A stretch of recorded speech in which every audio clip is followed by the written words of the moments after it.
எல்லாத்துக்கும் வணக்கங்க. இன்றைக்கி நம்ம என்ன வீடியோ பார்க்குறோம் அப்படின்னா, குழந்தைங்களுக்கு ரொம்ப பிடிச்ச ஃபிங்கர் ஃப்ரைஸ் தான் பார்க்க போகிறோம். இது குழந்தைங்களுக்கு நம்ம எப்போயாச்சும் இது மாதிரி பண்ணி தரலாம்.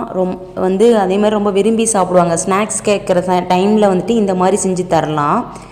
இது நம்ம வீட்டிலேயே செஞ்சு தந்தோன்னா இன்னும் கொஞ்சம் நமக்கு திருப்தியாக இருக்கும். அதுக்கு ஒரே ஒரு உருளைக்கிழங்கு தோல் சீவிட்டு இந்த மாதிரி நீளமாக கட் பண்ணி எடுத்துக்கலாம். கொஞ்சம் சின்ன சைஸில் கட் பண்ணி எடுத்துக்கோங்க. ரொம்ப மொத்தமாக பெருசாக கட் பண்ணால் வேகிறதுக்கு ரொம்ப லேட் ஆகும்.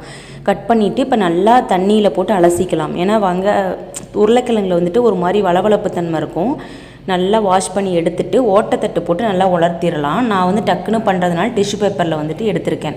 இப்போ வடை சட்டியில் எண்ணெய் ஊற்றிட்டு எண்ணெய் காஞ்சதும் இப்போ நம்ம கட் பண்ணி வச்சுருக்க உருளைக்கிழங்கை போட்டுக்க போகிறோம். இதை போட்டோன்னே நல்லா பாருங்களேன், செம்மையாக நுரையாக வரும். நுரெல்லாம் கொஞ்சம் அடங்கும். நீங்கள் அப்பப்போ திருப்பி விட்டுட்டே இருங்க.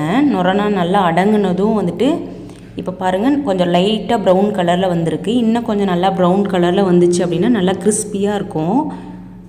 இங்கே பாருங்கள், சூப்பராக நல்ல ப்ரௌன் கலரில் வந்துருச்சு. இப்போ கிறிஸ்பியாக இருக்கும். இப்போ இதை வடிகட்டிக்கலாம்.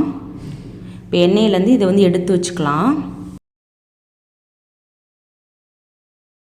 இப்போ இதை எடுத்தாச்சு. இப்போ இதுக்கு தேவையான அளவு உப்பு சேர்த்துக்கலாம். தூள் உப்பு சேர்த்துக்கலாம்.